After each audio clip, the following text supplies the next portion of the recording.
નમો લોહે સૌહરિહંતાણમ નમો લોહે સૌહરિદાનમ નમો લોહે સૌઆયર્યાણમ નમો લોહે સૌજયાણમ નમો લોહે સૌત્રિકાળવતી શ્રાવણમ ઓમકારમિંદુ સંયુક્ત નિત્યમ જયંતિ યોગિન કામદમોક્ષદો છે ઓંકારાય નમો નમઃ મંગલમ ભગવાન મંગલમ ગૌતમોર્મિ મંગલમ કુંકુંદારી વિજેન્દ્રમોષ મંગલમ નમઃ સમરિસારાય स्वानुभूत्या चकास्ते स्वभावाय भवाय सर्वः विभाव निदाता।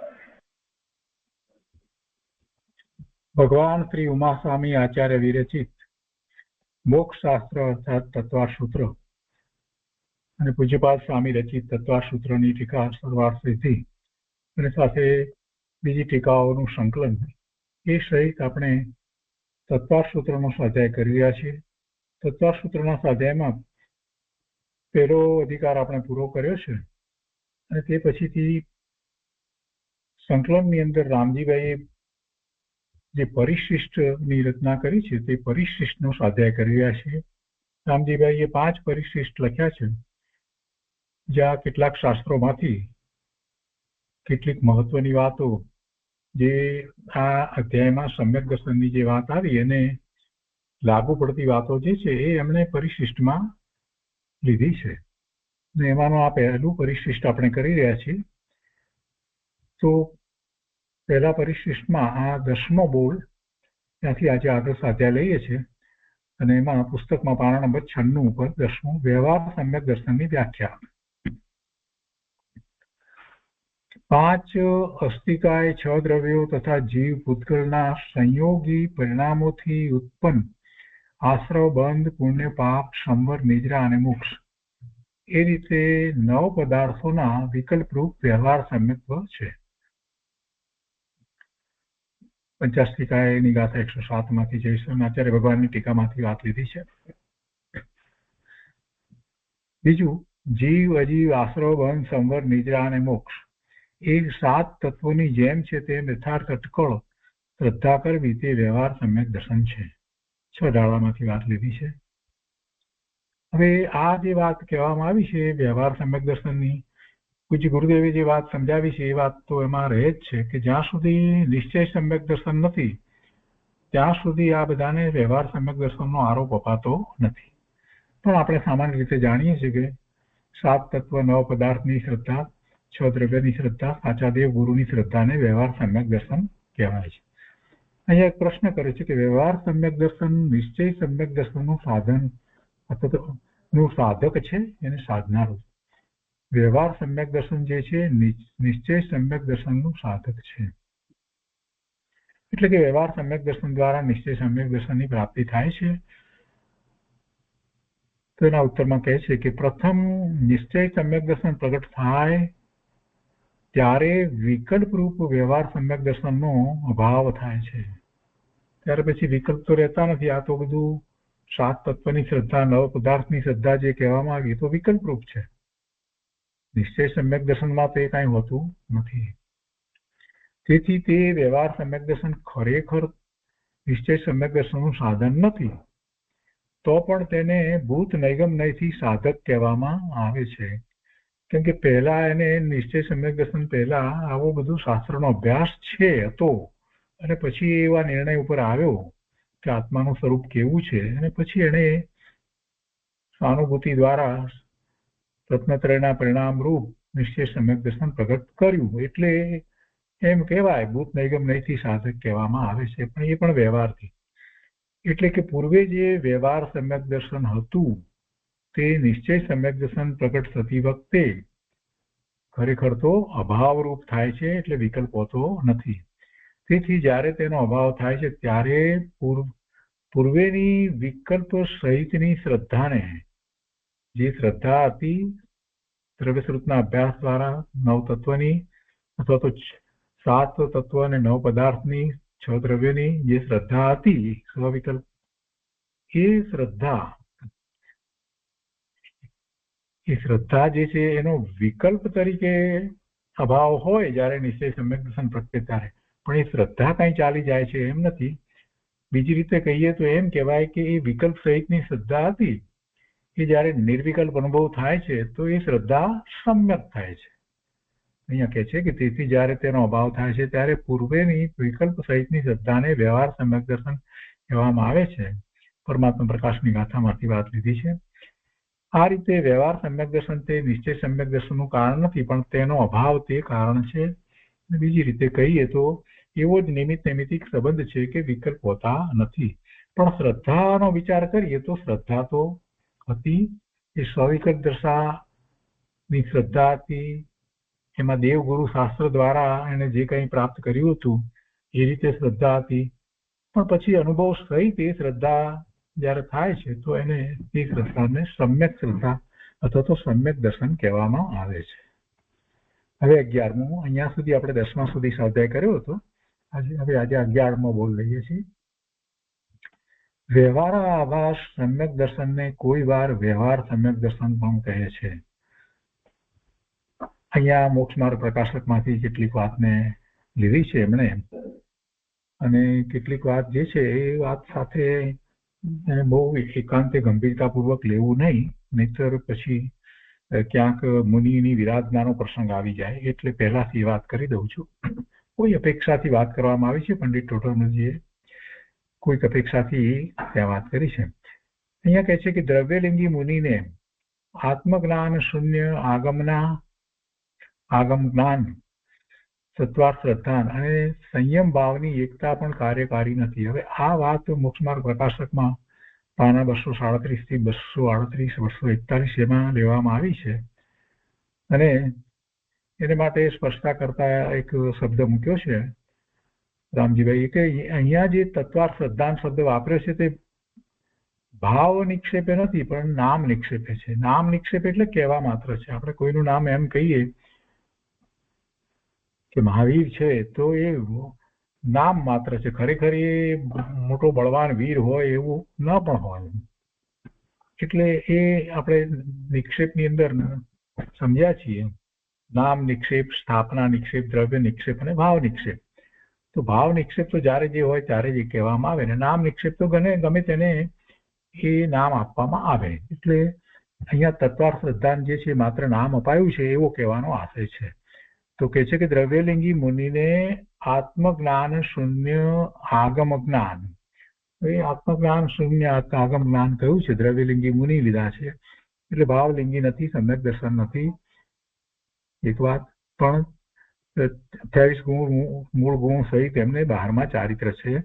અને આત્મજ્ઞાન શૂન્ય આગમ જ્ઞાન એટલે આત્માની અનુભૂતિ નથી પણ આગમનું જ્ઞાન છે. અને તત્વાર શ્રદ્ધાન પણ એ રીતે છે. એટલે એ સ્વવિકલ્પ દશાનું જે સિદ્ધાંત છે. અને સંયમ ભાવ એટલે કે જે ચોખ્ખું દ્રવ્યલિંગ છે તો એની એ 3 વસ્તુ છે તો પણ એ કંઈક એ એકતા પણ કાર્યકારી નથી એમ આ મોક્ષ માર્ગ પ્રકાશકમાં પંડિત ટોડરમલજીએ કહ્યું છે. અને એ વાત અહીંયા રામજીભાઈએ લીધી છે. એટલી વાત છે અહીંયા. એટલે અહીંયા પછી રામજીભાઈ એક સાથે શબ્દ મૂક્યો કે ભાઈ અહીંયા જે તત્વાર શ્રદ્ધાન કયું છે એ માત્ર કહેવા માત્ર છે. ખરેખર તત્વની શ્રદ્ધા ન હોય એમ સમજવાનું. એટલે ભાવ નિક્ષેપે નથી પણ નામ નિક્ષેપે છે. કેટલીક વાત પંડિત ટોડરમલજીએ નાસ્તિકથી લીધી છે. મોક્ષમાર્ગ પ્રકાશક નામ છે પણ એ અધૂરું શાસ્ત્ર છે. એમનો એ ગ્રંથ જે છે તે અધૂરો છે. ખરેખર મોક્ષ માર્ગનો પ્રકાશ કરવાના જે અધિકારો જે છે એ પાછળ એમને લખવાના હતા એ તો રહી ગયા. અને એમને એવો પ્રસંગ આવ્યો કે જેથી કરી અને દેહ છોડવાનું થયું. એટલે એ અધિકારો લખાયા નથી. પણ શરૂઆતના જે બધા અધિકારો જે લખ્યા છે એ બધા અધિકારની અંદર જે ખોટી માન્યતા જે છે એના ખંડનો કર્યા છે. અને એમાંની આ એક વાત લીધી છે. પણ આપણે એ રીતે મુનિને જોવા ન જોઈએ. જ્યાં સુધી પોતાની મુનિ દશા થઈ ન હોય અને પોતાને સમ્યક દર્શન ન થયું હોય એવા ભાવલિંગી મુનિ થયા વિના દ્રવ્યલિંગી મુનિને માટે કાંઈ પણ શબ્દ ઉચ્ચાર કરવો તે આપણને શોભા આપતું નથી. આપણે એ વાતમાં ન પડવું. અહીંયા બીજી વાત લીધી છે કે મૂળ વાત જે કરવી છે આપણે લીધી છે કે જેને સ્વ પરનું યથાર્થ શ્રદ્ધા નથી પણ વિતરાગે કહેલા દેવ, ગુરુ અને ધર્મ એ ત્રણેયને માને છે. જેને સ્વ પરનું યથાર્થ શ્રદ્ધા નથી. યથાર્થ એટલે અનુભૂતિપૂર્વક શ્રદ્ધા નથી, પણ વિતરાગે કહેલા દેવ, ગુરુ અને ધર્મ એ ત્રણેયને માને છે, તથા અન્ય મતમાં કહેલા દેવ આદિ તથા તત્વાદિને માને નહીં, તો એવા કેવળ વ્યવહાર સમ્યક્ત્વ વડે તે નિશ્ચય સમ્યક્ત્વી નામ પામે નહીં. આ મોક્ષમાર્ગ પ્રકાશકમાંથી વાત લીધી છે, એટલે કે રહસ્યપૂર્ણ ચિઠ્ઠીમાંથી વાત લીધી છે. એમને જે રહસ્યપૂર્ણ ચિઠ્ઠીનો ઉત્તર પંડિત ટોડરમલજીએ જે આપ્યો એની આ વાત છે. એટલે માત્ર એ સાચા દેવગુરુ શાસ્ત્રની શ્રદ્ધા કરે છે અને અન્ય મતમાં કહેલા દેવગુરુ તત્વ વગેરેને માનતો નથી, તો એ એટલાથી એને નિશ્ચય સમ્યક્ત્વી નામ અપાય નહીં. એ વાત ત્યાં એમણે કહી છે. કેમ કે એમાં તો એમને તત્વ નિર્ણયની મુખ્યતા ઉપર ભાર મૂક્યો છે. અને ગુરુદેવે એને જયારે સમજાવ્યું છે અધ્યાત્મ સંદેશ, એ ગુરુદેવના રહસ્યપૂર્ણ ચિઠ્ઠી ઉપરના પ્રવચનો નું સંકલન રૂપ એક પુસ્તક છે. તો એમાં બહુ સ્પષ્ટ વાત એમણે તો કરી છે ગુરુદેવે તો, કે અનુભૂતિપૂર્વક પોતાના આત્મા એટલે કે પહેલું તત્વ જીવ તત્વ એનું શ્રદ્ધાન કરે છે ત્યારે જ એ ખરેખર એને તત્વ નિર્ણય છે અને એ સમ્યક દ્રષ્ટિ કહેવાય છે. તો અહીંયા પંડિતજીએ જે વાત લીધી છે એ અહીંયા એ રીતે વાત લીધી છે કે એવા કેવળ વ્યવહાર સમ્યક્ત્વ વડે જે નિશ્ચય સમ્યક્ત્વ નામ પામે નહીં અને તેને ગૃહિત મિથ્યાત્વ ટળ્યું છે. એટલે કે વર્તમાનમાં નવું મિથ્યાત્વ જે હોય એ ગૃહિત મિથ્યાત્વ એ ટળ્યું છે. એ અપેક્ષાએ વ્યવહાર સમ્યક્ત્વ થયું છે એમ કહેવાય છે. પણ તેને અગૃહિત મિથ્યાત્વ, અગૃહિત મિથ્યા દર્શન તો અનાદિનું ચાલ્યું આવે છે. અગૃહિત મિથ્યાત્વ જે આ ભાવમાં નથી નવું ગ્રહણ કર્યું અને અનાદિથી જે મિથ્યાત્વ ચાલ્યું આવે છે એ અગૃહિત મિથ્યાત્વ છે. એ અગૃહિત મિથ્યાત્વને ટાળવા માટે જીવો ધર્મના આશ્રયે જે પુરુષાર્થ કરે છે તો એમાં સાચો ધર્મ એ પામતા નથી, તો નવું મિથ્યાત્વ ગ્રહણ કરી લે છે. અને મતમાં જે રીતે વાત કરવામાં આવી છે તો એ સર્વજ્ઞની વાત નથી. એમને ત્યાં સર્વજ્ઞની વાણીમાંથી એ શાસ્ત્રોની વગેરેની રચના નથી થઈ. એટલે એમાં જે કઈ વાત આવી છે એ દ્વારા કંઈક બીજું મિથ્યાત્વ, નવું મિથ્યાત્વ ગ્રહણ કરે છે તેને ગૃહિત મિથ્યાત્વ કહેવાય. અથવા તો કુમતી એવો કુગુરુ, કુદેવ, કુશાસ્ત્ર નો વિચાર કરી અને એ પોતે કુમતી પૂર્વક જે કાંઈ ધર્મના નામે કરી રહ્યો હોય એ બધું ગૃહિત મિથ્યાત્વ, આ ભાવમાં નવું ગ્રહણ કરેલું મિથ્યાત્વ થાય છે. એટલે અગૃહિત જે અનાદિનું ચાલ્યું આવે છે એને ટાળવાના માટેનો પ્રયત્ન કરતા એ ક્યાંક ખોટું બીજું મિથ્યાત્વ વધારામાં નવું ગ્રહણ કરી લે છે. તો અહીંયા એમ કે છે કે એને આ સાચા દેવગુરુ શાસ્ત્રની શ્રદ્ધા કરી છે, આગમ પ્રમાણે જે વાત કરી તો એ રીતે એને નવું ગૃહિત મિથ્યાત્વ નથી, પરંતુ જે અનાદિનું અગૃહિત મિથ્યાત્વ ચાલ્યું આવે છે એ તો છે, એને અગૃહિત મિથ્યા દર્શન છે. માટે ખરી રીતે તેને વ્યવહાર આભાસ સમ્યક દર્શન છે એમ કહેવામાં આવ્યું. એટલે કે સાચા દેવગુરુ શાસ્ત્રની શ્રદ્ધા છે પણ અનુભૂતિ નથી, તો એને આવી રીતે વ્યવહાર આભાસ સમ્યક દર્શન છે એમ કહેવાનો આશય છે.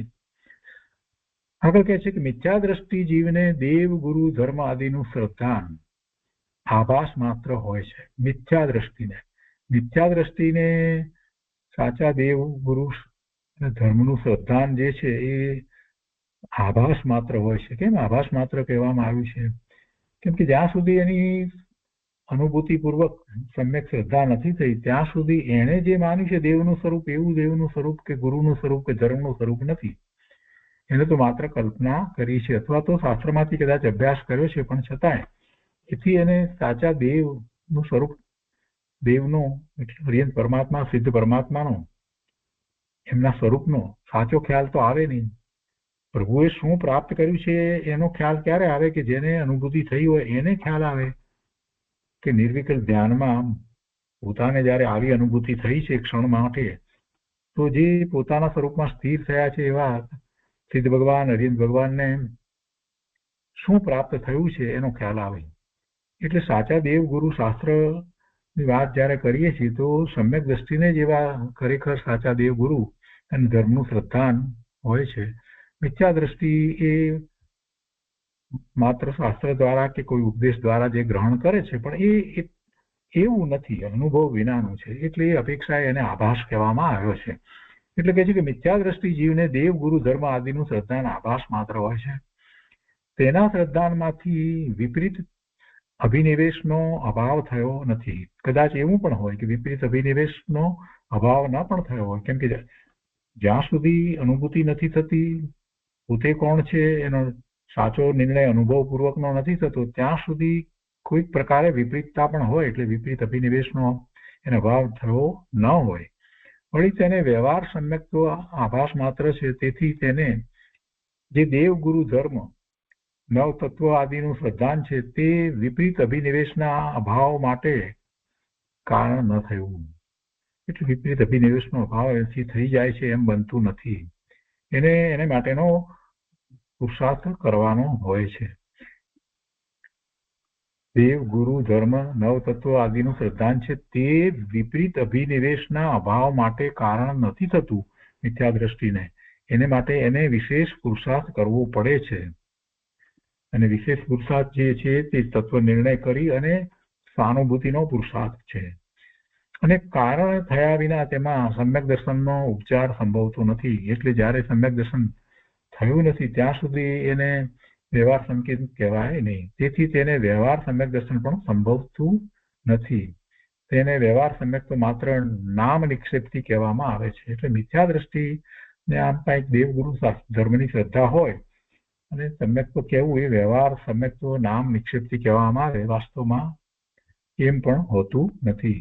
કેમ કે નિશ્ચય વિના વ્યવહાર હોતો નથી. હવે એના પછી 12મો બોલ છે સમ્યક દર્શન પ્રગટ કરવાનો ઉપાય.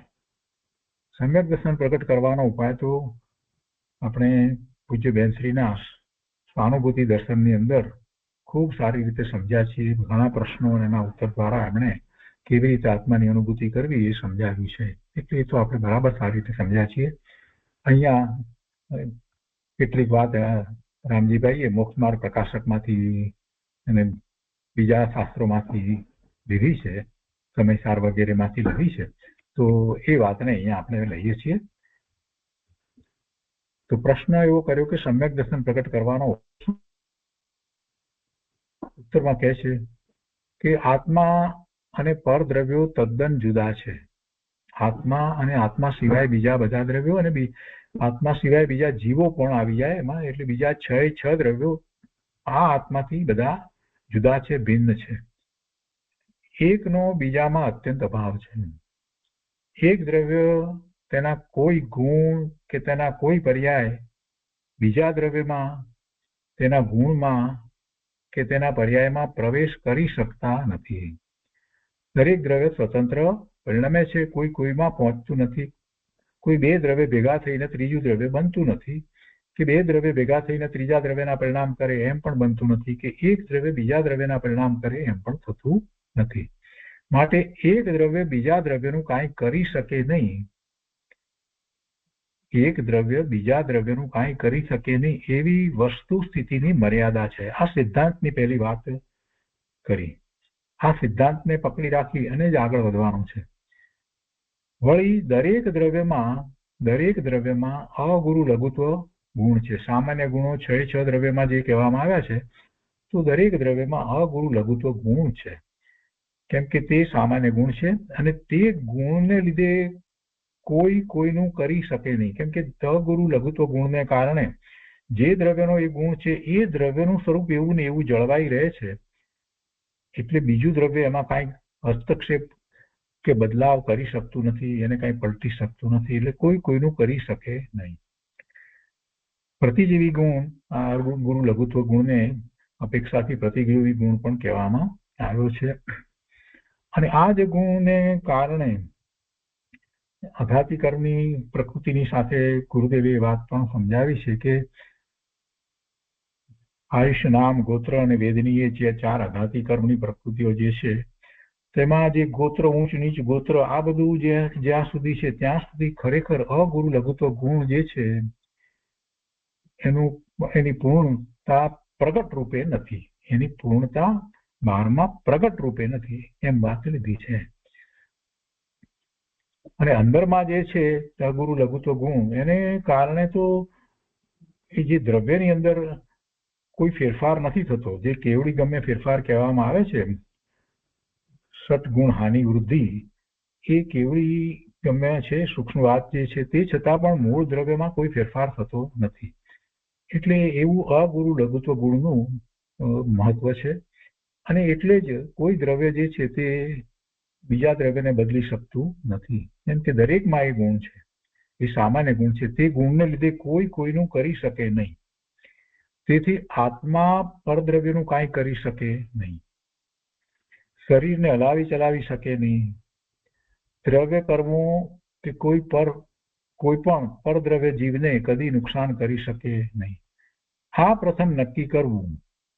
આપણને એમ લાગે કે સમ્યક દર્શન પ્રગટ કરવાનો ઉપાય બતાવતા રામજીભાઈ આ તો સિદ્ધાંતની વાત બતાવી દીધી. પણ મૂળ વસ્તુ એવી છે કે જ્યાં સુધી સિદ્ધાંતને સમજે નહીં ત્યાં સુધી કોઈ સમ્યક દર્શન હોતું નથી. એટલે પહેલી સિદ્ધાંતની વાત કરી દીધી, જેથી ભૂલ ના આવે. તત્વ નિર્ણય કરવાનો છે અને પછી આગળ વધવાનું છે. તો તત્વ નિર્ણયની પહેલા આ સિદ્ધાંતને તો સમજવો જ પડે કે એક દ્રવ્ય બીજા દ્રવ્યનું કાંઈ કરતું નથી. એટલે પરનું કર્તૃત્વ જીવને છૂટી જાય, અને પરનું કર્તૃત્વ જેને છૂટી ગયું છે, પરનો પોતે કરતા થઈ શકતો જ નથી એવો જેને નિર્ણય છે, એ પછી બહારમાં કાંઈક કરતો દેખાય છતાં એને એ કર્તૃત્વ પોતાનું છે એમ લાગતું નથી. બધા કાર્યો થાય છે એવી દ્રષ્ટિ થાય છે, એટલે પોતાને કાંઈ પરમાં કરવાનું નથી. એટલે એનો ઉપયોગ સ્વ તરફ સહેલાઈથી વળે છે. એટલે પરનો અકર્તા ભાવ, એ વાત આપણને આ સિદ્ધાંતની વાતમાંથી, એક દ્રવ્ય બીજા દ્રવ્યનું કાંઈ કરી શકે નહીં એવી સિદ્ધાંતની વાતમાંથી આપણને એવો પરનો અકર્તા ભાવ પ્રગટ થાય છે.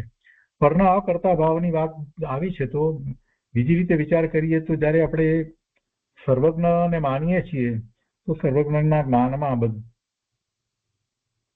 ત્રણ કાળના દરેક પદાર્થના જ્ઞેયો જણાયા છે. એટલે દરેક પર્યાય નિશ્ચિત છે. તો પછી એમાં મારે કાંઈ કરવાનું છે નહીં, અને એમ કરી અને એવો પરના અકર્તાપણાનો નિર્ણય એ રીતે પણ થાય છે. અને દ્રવ્યની અપેક્ષાથી જોઈએ તો એક દ્રવ્ય બીજા દ્રવ્યનું કાંઈ કરી શકતું નથી. પરિણામો એના કારણે જ થાય છે દરેક દ્રવ્યના. તો હું એમાં કાંઈ કરી શકતો નથી. એટલે એ રીતે પણ પરનું અકર્તાપણું આવે છે.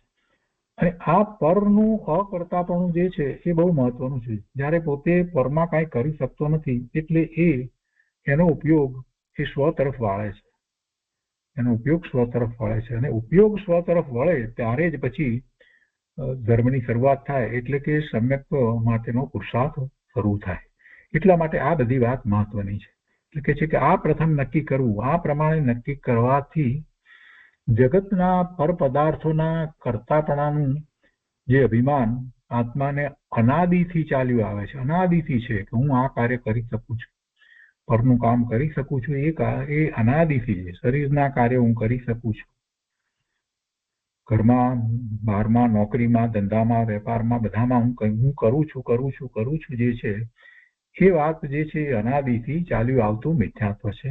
કેમ કે દરેક પરિણામ સ્વતંત્ર થઈ જ રહ્યું છે. એમાં એ કાંઈ કરતો નથી, માત્ર વિકલ્પ કરે છે અને એવા ભાવને અભિમાન કરે છે. એટલે એ છોડવા માટે અહીંયા સમજાવે છે કે આ નક્કી કરવું એ બહુ મહત્વનું છે. એક એવું નક્કી કરવાથી જગતના પર પદાર્થોના કર્તાપણાનું જે અભિમાન આત્માને અનાદિથી ચાલ્યું આવે છે તે માન્યતામાંથી, એ અભિપ્રાયમાંથી અને જ્ઞાનમાંથી ટળી જાય. એટલે એ અજ્ઞાન ભાવ જે છે તે અજ્ઞાન ભાવ ટળી જાય. શાસ્ત્રોમાં દ્રવ્ય કર્મો જીવના ગુણોનો ઘાત કરે છે એવું કથન આવે છે. શાસ્ત્રમાં પણ એમ તો વાત આવે છે કે આ કર્મ જે છે એને કારણે આમ થયું તેમ થયું, આવું કથન આવે છે. પણ એને પણ સમજવાનું છે કે એ જ્યારે જીવને જે કંઈ ભાવ થયા, જે પરિણામ થયા, તો એ વખતે એક નિમિત્ત તરીકે શું હતું એ દર્શાવવા માટે એ કર્મની વાત કરવામાં આવી છે ત્યાં. પણ વાસ્તવમાં એ કર્મો જે છે એ જીવના પરિણામ બદલતા નથી. શાસ્ત્રમાં દ્રવ્ય કર્મો જીવના ગુણોનો ઘાત કરે છે એવું કથન આવે છે. ઘાતી કર્મની પ્રકૃતિઓ બધી જે છે, મોહનીય કર્મની, દર્શન મોહનીય, ચારિત્ર મોહનીય કર્મની પ્રકૃતિઓ, જ્ઞાનાવરણની કર્મની પ્રકૃતિ, દર્શનાવરણીય કર્મની પ્રકૃતિઓ, અને અંતરાય કર્મની પ્રકૃતિઓ, આ 4 ઘાતી કર્મની પ્રકૃતિઓ કહેવામાં આવે છે અને એ જીવના સ્વભાવ ભાવનો ઘાત કરે છે. આ વાત સામાન્ય સમજણ માટેની છે. વાસ્તવમાં જીવના સ્વભાવ ભાવનો ઘાત કોઈ બીજું કરતું નથી. એ કર્મ જે છે તો પૂતગળ છે, એ પરમાણુના સ્કંદ છે, એ કાંઈ કરતા નથી અને એ આવરણ કરે છે એવું પણ જે કહેવામાં આવે છે એ પણ સામાન્ય સમજ આપવા માટેની વાત છે. વાસ્તવમાં જીવ પોતે જ પોતાના સ્વભાવ ભાવનો ઘાત કરે છે. પોતાનો ઊંધો પુરુષાર્થ છે એટલે એવો પોતાના સ્વભાવ ભાવનો ઘાત કરે છે. તો શાસ્ત્રમાં દ્રવ્ય કર્મો જીવના ગુણોનો ઘાત કરે છે એવું કથન આવે છે. તેથી તે કર્મોનો ઉદય જીવના ગુણોનો ખરેખર ઘાત કરે છે એમ ઘણા માને છે અને તેનો તેવો અર્થ કરે છે, પણ તે અર્થ ખરો નથી. સાચો નિશ્ચયથી એ અર્થ નથી. એ વ્યવહારથી સમજાવવા માટે વાત કરેલી છે. એ એવું સમજાવવા પાછળનું એક કારણ છે કે જીવને જે સંસાર પર્યાય છે તો એ સંસાર પર્યાયમાં જે શુભાશુભ ભાવે થાય છે અને એના શુભાશુભ ભાવે થવાને કારણે એને જે કર્મ બંધાય છે એ કર્મ ઉદયમાં આવે છે અને ફરી પાછો એની સાથે જોડાય છે અને ફરી પાછો વિભાવ ભાવે થાય છે. આ ચક્ર ચાલુ રહે છે. એ ચક્ર સમજાવવું છે. એ સંસાર ચક્ર એને સમજાવવું છે એટલા માટે આ કર્મ દ્વારા સમજાવવામાં આવે છે. જો એ ચક્ર હંમેશા એમ જ ચાલતું હોય, એ કર્મોના ઉદયો આવે એટલે જીવને પછી એ પરાધીનતા હોય અને એ કાંઈક પોતાનું કરી ન શકે એમ જ હોય તો કોઈ જીવ સમ્યક્ત્વે પ્રગટ ન કરી શકે. તો પછી અનંત જીવો મોક્ષે કેવી રીતે ગયા? એટલે એ વાતનો વિચાર કરીએ તો ખ્યાલ આવે છે કે આ જે છે ત્યાં સમજાવવું છે કે કેવી રીતે થાય. વસ્તુ સ્વરૂપ છે, પોતાના જ ભાવ છે અને પોતાના ભાવને કારણે પોતાને ભવિષ્યમાં એવા પરિણામ જે થાય છે તો એ પરિણામો કેવી રીતે થાય છે, કેવી રીતે સંયોગો આવે છે એ સમજાવવા માટે કર્મની વાત કહેવામાં આવે છે. તો એ વાતને એ રીતે સમજવી જોઈએ. કર્ણાનુયોગનો આખો વિષય જે છે એ કર્મ સંબંધીની આખી વાત જે કહેવામાં આવી છે ત્યાં સૂક્ષ્મતાથી એ બધું કથન કરવામાં આવ્યું છે અને એ દ્વારા સમજાવવું તો એ છે કે જીવે એવા ભાવ કરવા ન જોઈએ. એવા ભાવ કરવા ન જોઈએ કે જેના ભવિષ્યમાં ઉદય આવે અને એ ઉદયોની સાથે જોડાતા જીવ ફરી સંસારમાં રખડે. એટલે એવા ભાવ ન કરવા, એ માટે આખો કર્ણાનુયોગનો વિષય છે. એટલે એ વિષયને એ રીતે સમજવો જોઈએ. એટલે અહીંયા એ વાત કરે છે કે એ અર્થ જે કર્મ જે છે જીવને વિભાવ ભાવ કરાવે, વિકારી ભાવ કરાવે એવી માન્યતા જે છે એ ખોટી માન્યતા છે. એ સાચો અર્થ નથી. કેમ કે તે કથન વ્યવહારનું છે, માત્ર નિમિત્તનું જ્ઞાન કરાવનારું તે કથન છે. એટલે જ્યારે જીવને વિકાર થયો તો એ વખતે કેવા કર્મના ઉદયો હતા બસ એટલું એનું જ્ઞાન કરાવવાનું, એ નિમિત્ત કારણ છે. એટલે એમ નિમિત્તનું જ્ઞાન કરાવનારું એ કથન છે. તેનો ખરો અર્થ એવો થાય છે કે જ્યારે જીવ પોતાના પુરુષાર્થના દોષ વડે અથવા તો ઊંધા પુરુષાર્થ વડે પોતાના પર્યાયમાં વિકાર કરે છે. જો વિકાર થાય છે એ પણ પર્યાયમાં થાય છે, અવસ્થામાં થાય છે. મૂળ દ્રવ્યમાં તો વિકાર થતો નથી. તો પોતાના પર્યાયમાં વિકાર કરે છે અર્થાત પોતાના પર્યાયનો ઘાત કરે છે.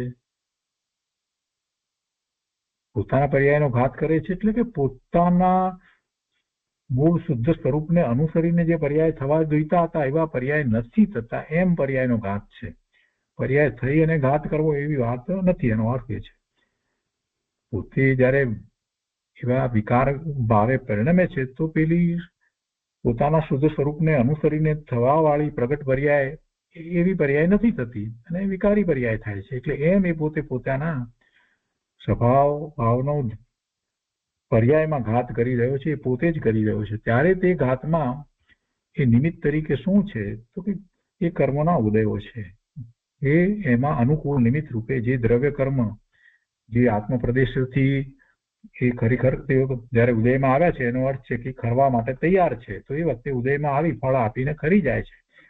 તો એ નિમિત્ત છે અને એને ઉદય કહેવામાં આવે છે. કર્મ જયારે એની સ્થિતિબંધ પૂરો થવા આવે ત્યારે ઉદયમાં આવે એટલે એનું ફળ આપે છે. એટલે એ સંયોગો એવા થાય છે અને એની સાથે જોડાઈને જીવ જયારે વિકારી ભાવે થાય છે તો એ કર્મના ફળ જે છે એને નિમિત્ત કહેવામાં આવે, એની પર નિમિત્તનો આરોપ આપવામાં આવે છે. એટલે કે છે કે તેને ઉદય કહેવાનો ઉપચાર છે, એટલે કે તે કર્મ પર નિમિત્તનો આરોપ આવે છે. અને જો જીવ પોતે પોતાના સાચા પુરુષાર્થ, સત્ય પુરુષાર્થ વડે વિકાર કરતો નથી અને પોતાના સ્વભાવ ભાવને અનુસરીને જે પરિણામ થવા જોઈએ, પર્યાય થવી જોઈએ, એવી પર્યાય જો એને થાય છે, એટલે કે આ વિકારી ભાવની પર્યાય થતી નથી, એટલે બીજી રીતે કહીએ તો પોતાના પર્યાયનો ઘાત કરતો નથી, તો દ્રવ્ય કર્મના તે જ સમૂહને નિર્જરા નામ આપવામાં આવે છે. એટલે કે એ નિર્જરા, એ દ્રવ્ય સમૂહને નામ આપવું એટલે કહેવાનો આશય એ છે કે એની નિર્જરા થાય છે. દ્રવ્ય કર્મ જે છે એની નિર્જરા થઈ એમ ક્યારે કહેવામાં આવે કે જે પોતે નવા કર્મ ન બાંધે તો, પરંતુ એ કર્મ જે ફળ આપીને ખરી જાય છે એ વખતે પોતે વિકારી ભાવે થઈને નવા કર્મ બાંધે છે તો નિર્જરા થતી નથી. આ રીતે નિમિત્ત નૈમિતિક સંબંધનું જ્ઞાન કરવા પૂરતો તે વ્યવહાર કથનનો અર્થ થાય છે. એ વખતે દ્રવ્ય કર્મનો ઉદય કેવા પ્રકારનો હતો એ સમજાવવામાં આવે છે. આ રીતે નિમિત્ત નૈમિતિક સંબંધનું જ્ઞાન કરાવવા પૂરતો તે વ્યવહાર કથનનો અર્થ થાય છે. જો બીજી રીતે શબ્દો પ્રમાણે અર્થ કરવામાં આવે તો એ પછી નિમિત્ત નૈમિતિક સંબંધના સ્થાને શું થઈ જાય? કર્તા કર્મ સંબંધ થઈ જાય. આ તો નિમિત્ત નૈમિતિક સંબંધ હતો કે જ્યારે એને વિકાર થયો ત્યારે એવા કર્મનો ઉદય હતો એમ નિમિત્ત નૈમિતિક સંબંધ લેવામાં આવ્યો. અને જ્યારે એવો કર્મનો ઉદય હતો છતાં પણ એને જો વિકાર ન કર્યો, સાચો પુરુષાર્થ કર્યો, તો પછી પેલાને નિમિત્ત કહેવાતું નથી. એટલે નિમિત્ત તો જ્યારે કાર્ય થાય ત્યારે જ કહેવાય. એટલે આ નિમિત્ત નૈમિતિક સંબંધ કહેવામાં આવ્યો છે. પણ એના સ્થાને જો એને કર્તા કર્મ સંબંધ કહેવામાં આવે કે કર્મના ને કારણે જીવને વિકાર થયો, તો કર્મ જે છે એ કર્તા થયું અને એના કારણે જીવની પર્યાય વિકારી ભાવની થઈ, તો એ કર્તા કર્મ સંબંધ જો માનવામાં આવે તો એ મોટું મિથ્યાત્વ છે. અને એવા કર્તા કર્મ સંબંધને કારણે જીવ ક્યારેય પોતે આગળ પુરુષાર્થ પછી કરતો જ નથી. એમ જ માને કે આ બધું કર્મને કારણે થાય છે. એટલે કે છે કે જો બીજી રીતે શબ્દો પ્રમાણે અર્થ કરવામાં આવે તો સંબંધને બદલે કર્તા કર્મનો સંબંધ માનવામાં આવે. નિમિત્ત નૈમિતિક સંબંધને બદલે એને કર્તા કર્મનો સંબંધ માનવા બરાબર વાત થઈ જાય. અર્થાત ઉપાદાન નિમિત્ત નિશ્ચય વ્યવહાર એક રૂપ થઈ જાય. પછી એમાં ઉપાદાન અને નિમિત્ત ન રહે, કર્તા કર્મ થયું એટલે, અને નિશ્ચય વ્યવહાર એ બધું એક રૂપ થઈ જાય. અથવા તો એક બાજુ જીવ દ્રવ્ય અને બીજી બાજુ એ અનંત ભૂતગળ દ્રવ્યો કર્મો, તે અનંત દ્રવ્યોએ મળી જીવમાં વિકાર કર્યો એમ એનો અર્થ થઈ જાય છે. એવું તો બનતું નથી. એવું જો બનતું હોત તો કોઈ જીવ સમ્યક દર્શનને પ્રગટ ન કરે, કોઈ જીવ મુનિ પણ થાય નહીં ને કોઈ જીવ કેવડી પણ થાય નહીં, કોઈ મોક્ષે જાય જ નહીં. એટલે એવું તો વસ્તુનું સ્વરૂપ નથી, એમ જે બની શકે નહીં. આ નિમિત્ત નૈમિતિક સંબંધ બતાવવા કર્મના ઉદયે જીવને અસર કરી, નુકસાન કર્યું, પરિણામ આવ્યો વગેરે પ્રકારે ઉપચારથી કહેવાય છે. આવા કર્મના ઉદય એ વખતે હતા એટલી જ વાત કહેવાય છે. એ એવું નિમિત્ત હતું એમ કહેવામાં આવે છે. વાસ્તવમાં એ કર્મના નિમિત્તને કારણે એ કર્મનો ઉદય એવો આવ્યો એટલે એને વિકાર થયો, એને અશુભ ભાવ થયો, એને ક્રોધ આવ્યો, એવું વસ્તુ સ્વરૂપ નથી. એ પહેલી વાત અહીંયા સમજાવી છે. પણ જો એનો એ શબ્દ પ્રમાણે જ અર્થ કરવામાં આવે, કર્મ જ મને બધું કરાવે છે, કર્મને કારણે જ બધું થાય છે, અને એવી માન્યતા વર્તમાનમાં ખૂબ ચાલી રહી છે. જેમ અન્ય મતમાં ભગવાનની ઈચ્છા વિના પાંદડું પણ હલે નહીં, બધું ભગવાન જ કરે છે એવી વાત જે છે, કોઈ ઈશ્વર છે એ કરતા છે, એવી રીતે જૈનમાં પણ જેને બહુ સાચી સમજ નથી એ એમ માને છે કે બધું કર્મને કારણે બધું થાય છે. પણ જ્યાં સુધી એવી માન્યતા હશે ત્યાં સુધી પુરુષાર્થ થઈ શકતો નથી. સમયસારની ગાથા 122 થી 125 તથા 337 થી 344 અમૃતચંદ્રાચાર્ય ભગવાનની ટીકા છે, એમાંથી બધી વાત લીધી છે. તો આ રીતે પહેલી વાત તો સમજની છે.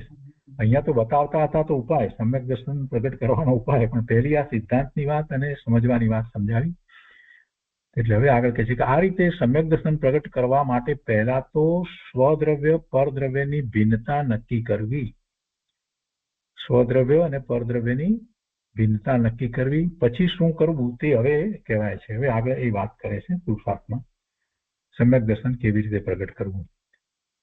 હવે કહે છે કે સ્વદ્રવ્ય અને પરદ્રવ્યની ભિન્નતા નક્કી કરી, બંનેના પરિણામ જુદા, બંનેના અસ્તિત્વ જુદા, કોઈ કોઈને કારણે રહ્યું નથી, કોઈ કોઈનું કાંઈ કરતું નથી, એવો નિર્ણય થયા પછીથી સ્વદ્રવ્યનો વિચાર કરવાનો છે. પરદ્રવ્ય જે છે પોતાથી ભિન્ન છે, જુદા છે. ભેદ જ્ઞાન કરવા માટે ત્યારે સિદ્ધાંતની વાતને સમજ્યા હોઈએ તો ભેદ જ્ઞાન થાય. એટલે એ વાત લીધી છે અહીંયા કે સ્વદ્રવ્ય અને પરદ્રવ્યની ભિન્નતા નક્કી કરી, એ આપણે વાત પૂરી કરી. હવે શું કરવું એ આગળ કહે છે. તો કહે છે કે પરદ્રવ્ય ઉપરનું લક્ષ છોડવું, ભિન્નતા નક્કી કર્યા પછીથી પરદ્રવ્યનું લક્ષ છોડવું, સ્વદ્રવ્યના વિચારમાં આવવું. કેમ કે હવે પરદ્રવ્ય તો પોતાને કાંઈ કરતું નથી ને પોતે પરદ્રવ્યનું કાંઈ કરતો નથી. આવો નિર્ણય થયો છે તો હવે જે કરવાનું છે તો પોતે પોતાના દ્રવ્યને વિષય કરવાનું છે ને, એટલે સ્વદ્રવ્યના વિચારમાં આવવું. તો ત્યાં સ્વદ્રવ્ય કેવું છે એને સમજવું પડે. પોતાનું દ્રવ્ય, આત્મદ્રવ્ય, આત્મતત્વ કેવું છે એને સમજવાનું છે. તો એના બે પડખા પહેલા સમજવા પડે. એક પડખું એ છે કે આત્માનું દરેક સમય ત્રિકાળી અખંડ પરિપૂર્ણ ચૈતન્ય સ્વભાવ વાળું રૂપ, સ્વભાવપણું, ચૈતન્ય સ્વભાવ રૂપપણું, દ્રવ્ય ગુણે પર્યાય, વર્તમાન પર્યાય ને ગૌણ કરતા એવું આત્માનું સ્વરૂપ છે. આ વર્તમાન પર્યાયને ગૌણ કરીએ તો ભગવાન આત્મા ત્રિકાળ ત્રણેય કાળે એક સરખો શુદ્ધ પરિપૂર્ણ છે, જ્ઞાન સ્વભાવી છે, અને અનંત ગુણનું પરિણમન અંદરમાં ભવન ચાલી રહ્યું છે. અને એ પરિણમન જે ચાલી રહ્યું છે એ પર્યાયનો વિચાર કરીએ, જેને આપણે કારણ શુદ્ધ પર્યાય કરીએ છીએ, તો એ તો બધું શુદ્ધ છે. એ તો બધું શુદ્ધ છે. દ્રવ્ય પણ શુદ્ધ છે, ગુણો પણ શુદ્ધ છે, ગુણોનું પરિણમન છે એ થઈ રહ્યું છે. એ પર્યાય કારણ શુદ્ધ પર્યાય એ તો બધું શુદ્ધ જ છે. વર્તમાન પ્રગટ પર્યાયને આપણે ગૌણ કરીને વિચાર કરીએ તો આવું દ્રવ્ય, આવો આત્મા એ દ્રવ્ય એ અપેક્ષાથી એક તો એટલા તો એ પડખાથી આત્માનો પહેલો વિચાર એ કરવો. એટલે કે છે કે આત્માનું આ પડખું એ નિશ્ચય નયનો વિષય છે, એ દ્રવ્યાર્થિક નયનો વિષય છે. ને આ પડખાને નક્કી કરનાર જ્ઞાનનું પડખું તે નિશ્ચય નય છે. આને નિશ્ચય નય કહેવામાં આવે છે. નય છે તે જ્ઞાનનો અંશ છે, શુદ્ધ જ્ઞાનનો અંશ છે. એટલે આ નિશ્ચય નય છે. આવું નક્કી કરવું એ આત્મા દ્રવ્ય, ગુણ અને પર્યાય, એટલે જે નિર્મળ પરિણામન જે એનું અંદરમાં જે ચાલી રહ્યું છે, ભવન ચાલી રહ્યું છે, એ દરેક સમય એ તો એનું એ જ છે. તો એવો નિર્ણય કરવો, આ એક પડખું થયું. એ દ્રવ્યાર્થિક નયનો વિષય થયો, એ નિશ્ચય નયનો વિષય થયો. તો પહેલી આ વાત લેવાની છે. અને પછી બીજી વાત જે લેવાની છે, વર્તમાન દરેક સમયે જે થતી નવી નવી પર્યાયો, એ બીજું પડખું છે. તો એ બીજા પડખાની વાત કરે છે કે બીજું પડખું વર્તમાન પર્યાયમાં દોષ છે, વિકાર છે, તે નક્કી કરવું. વર્તમાન પ્રગટ પોતાની પર્યાય જે છે, પોતાના પરિણમન જે થઈ રહ્યા છે, પોતાના પરિણામ જે થઈ રહ્યા છે, શુભાશુભ ભાવરૂપ પરિણામ જે થઈ રહ્યું છે, એ બીજું પડખું છે. એ બીજું પડખું છે. પ્રગટ પર્યાય એ બીજું પડખું છે, જે દરેક સમયે બદલાય છે. એ પેલા ત્રિકાળી શુદ્ધ વસ્તુને અનુસરીને નથી થતું એવું આ પડખું. બીજું પડખું વર્તમાન પર્યાયમાં દોષ છે, વિકાર છે, તે નક્કી કરવું. જો એ પોતાના શુદ્ધ સ્વરૂપને અનુસરીને થવા માંડે તો પછી કાંઈ કરવાનું રહેતું નથી. એટલે પોતાનું ત્રિકાળી શુદ્ધ સ્વરૂપ છે, એને અનુસરીને વર્તમાન પ્રગટ પર્યાય પણ એવી જ થાય, નિર્મળ પર્યાય થાય, રત્નત્રયના પરિણામ થાય. તો સમજવાનું કે ધર્મ થયો, તો સમજવાનું કે સમ્યક દર્શનથી શરૂઆત થઈ. એટલે એ બીજું પડખું કે જે પડખામાં વર્તમાન પર્યાય જે સમય થઈ રહી છે એ વિકારી પર્યાય થઈ રહી છે એવું પહેલા નક્કી કરવું. એ પોતાના શુદ્ધ સ્વરૂપને અનુસરીને નથી થઈ રહી એમ નક્કી કરવું. બીજું પડખું વર્તમાન પર્યાય એમાં દોષ છે, વિકાર છે, અને એ પોતાના ત્રિકાળી શુદ્ધ સ્વરૂપને અનુસરીને નથી થઈ રહી એમ નક્કી કરવું. પોતે શુદ્ધ હોવા છતાં વર્તમાન પર્યાયમાં શુદ્ધિ નથી, વિકાર છે, એવું નક્કી કરવું. આવો વિકાર નક્કી કર્યા વિના કોઈ જીવ ધર્મ કરી શકે નહીં. એટલે આ પડખું એ વ્યવહાર નયનો વિષય છે. આમ બે નય દ્વારા આત્માના બંને પડખાને નક્કી કર્યા પછી વિકારી પર્યાય ઉપરનું વલણ લક્ષ છોડીને વિકારી પર્યાય ઉપરનું વલણ વિકારી પર્યાય તરફનું લક્ષ્ય છોડીને પોતાના ત્રિકાળી ચૈતન્ય સ્વરૂપ તરફ વળવું, એ રીતે ત્રિકાળી દ્રવ્ય તરફ વળતા એમાં એકાગ્રતા કરતા, એનો નિર્ણય કરવો, એનું ચિંતન કરવું અને એમાં એકાગ્રતા કરતા પછી જે પરિણામ થાય એ નિર્મળ પરિણામ થાય છે. એટલે એમ એ ત્રિકાળી દ્રવ્ય તરફ વળતા તે ત્રિકાળી નિત્ય પડખું હોવાથી તેને આશ્રય, તેને અનુસરીને જે પરિણામ થાય છે એ જ સમ્યક દર્શનના પરિણામ છે, એ જ રત્નત્રયના પરિણામ છે. તો આ આખી વાત આ રીતે સિદ્ધાંત પ્રમાણે સમજાવી. આપણે સામાન્ય રીતે કંઈ પણ કાર્ય કરીએ છીએ તો પહેલા એની રૂપરેખા નક્કી કરીએ છીએ. ઘર બનાવવું છે તો પહેલા આપણે એનો નકશો બનાવીએ છીએ અને પછી દરેક વસ્તુ માટે થઈ અને એની સૂક્ષ્મતાઓને નક્કી કરીએ છીએ અને પછી આગળ વધીએ છીએ. તો આ જે વાત કરવામાં આવી એ વાત એ રીતે છે, એ રૂપરેખા આખી આપવામાં આવી કે સમ્યક દર્શન કઈ રીતે થાય. આ સમ્યક દર્શન પ્રગટ કરવા માટેની એક રૂપરેખા નક્કી કરી, બે પડખાને સમજવાની વાત કરી અને પહેલા સિદ્ધાંતની વાત કરી અને બે વસ્તુ જુદી પડી. બે વસ્તુ જુદી કઈ રીતે કરી કે પોતે સ્વદ્રવ્ય અને એ સિવાય બીજું બધું પરદ્રવ્ય. એ પરદ્રવ્ય પોતાના પરિણામ કરતું નથી, પોતે પરના પરિણામ કરતો નથી, એટલે એ ભિન્નતા બતાવી. એટલે એ ભેદ જ્ઞાનની વાત લીધી અને ત્યાર પછીથી સ્વદ્રવ્યનો વિચાર કર્યો. તો સ્વદ્રવ્યની અંદર બે પડખા લીધા અને બે પડખામાં એક જે દ્રવ્યાર્થિક નયનો વિષય અથવા તો નિશ્ચય નયનો વિષય જે ત્રિકાળ શુદ્ધ છે એવું દ્રવ્ય ગુણ પર્યાય એ લીધા અને બીજું પ્રગટ જે વર્તમાનમાં સમય સમયે જે બદલાતી પર્યાય જેમાં મલિનતા છે, જેમાં શુભાશુભ ભાવરૂપ વિકાર છે, એનો સ્વીકાર કરવો કે આવું છે, આ ન થવું જોઈએ. જે શુદ્ધ વસ્તુ છે એને અનુસરીને શુદ્ધ પરિણામ જ થવા જોઈએ એવો નિર્ણય કરી અને પછી પરિણામ, પોતાના પરિણામ જે છે એ બદલી શકે છે. કેમ કે એવો નિર્ણય જ ન કરે કે પોતાને વર્તમાનમાં જે થઈ રહ્યું છે તે વિકાર છે તો એ કાંઈ કરી શકતો નથી. એટલે પછી એવો નિર્ણય કર્યા પછીથી હવે નિર્મળ પરિણામ માટે શું કરવું? તો કે જે શુદ્ધ વસ્તુ છે એ શુદ્ધ વસ્તુનો આશ્રય કરવો, પોતાનું ત્રિકાળી શુદ્ધ સ્વરૂપ છે એનો આશ્રય કરવો, એના આશ્રય, એના અવલંબને હવે પ્રગટ પરિણામ જે થશે તે નિર્મળ પરિણામ થશે. આ આખું લોજિક સમજાવ્યું, આ આખી રૂપરેખા સમજાવી. આ રીતે પુરુષાર્થ કરવાનો છે એ વાત અહીંયા તો કહેવામાં આવી. હવે કે છે આગળ કે જો કે નિશ્ચય નય અને સમ્યક દર્શન એ બંને જુદા જુદા ગુણોના પર્યાય છે. એ વાત પણ સમજી લઈએ. અત્યારે વાત આવી છે તો નિશ્ચય નય એ જ્ઞાનનો પર્યાય થયો ને, કેમ કે નય છે તો એ શ્રુત જ્ઞાનમાં પડે છે. તો નિશ્ચય નય અને સમ્યક દર્શન એટલે સમ્યક શ્રદ્ધા એ શ્રદ્ધા ગુણની પર્યાય છે. તો જો કે નિશ્ચય નય અને સમ્યક દર્શન એ બંને જુદા જુદા ગુણોના પર્યાય છે તો પણ તે બંનેનો વિષય એક છે. બંનેનો વિષય એક છે. શ્રદ્ધા પણ કોની કરવાની છે?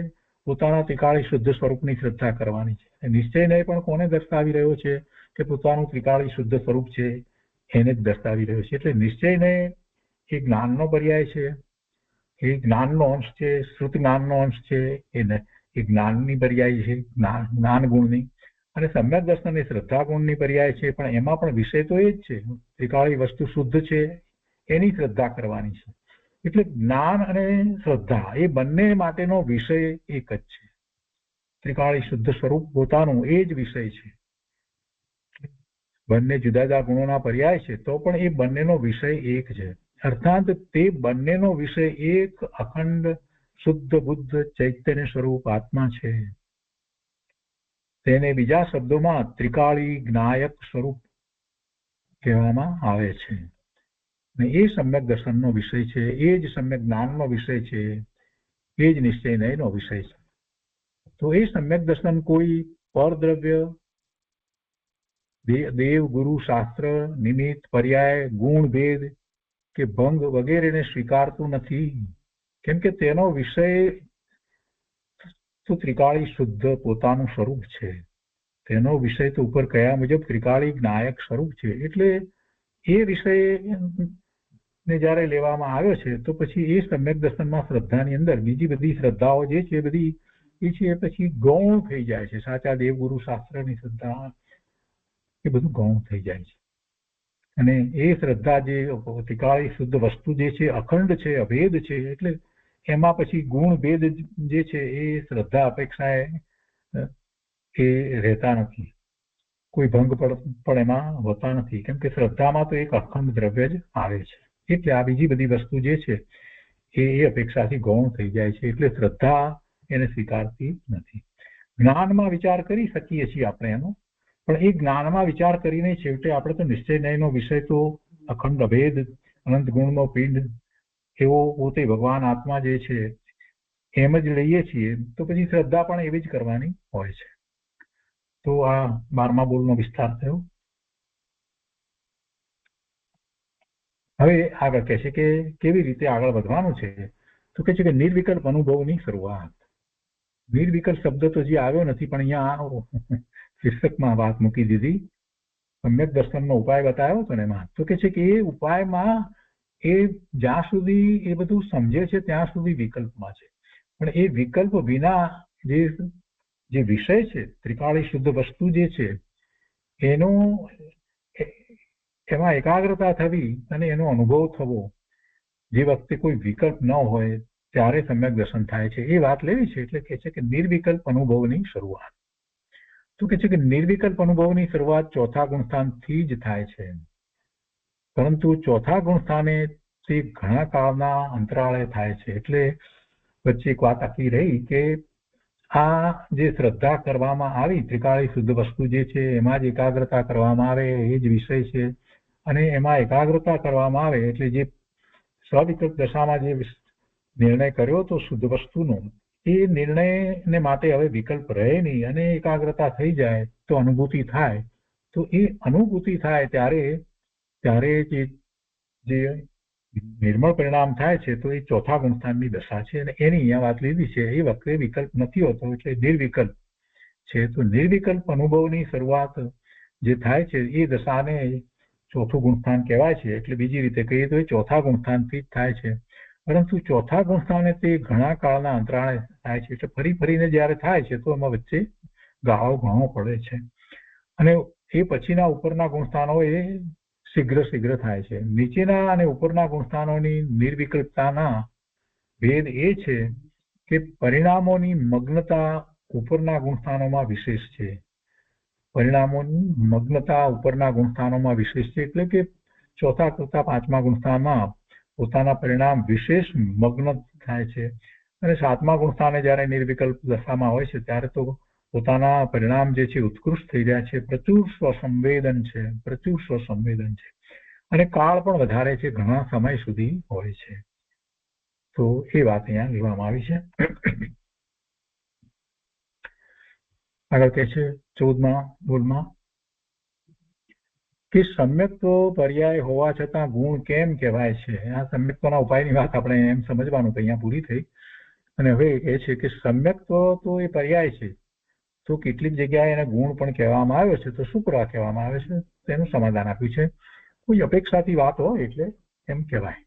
સમ્યક દર્શન તો પર્યાય છે, છતાં કોઈ ઠેકાણે તેને સમ્યક્ત્વ ગુણ કેમ કહે છે. ઉત્તરમાં કહે છે કે ખરી રીતે સમ્યક દર્શન પર્યાય છે, પણ જેવો ગુણ છે તેવો જ તેનો પર્યાય પ્રગટ્યો છે. અંદરમાં જેવો શ્રદ્ધાનો ગુણ જે છે એ શ્રદ્ધાના ગુણને અનુસરીને જ શ્રદ્ધાન થયું છે.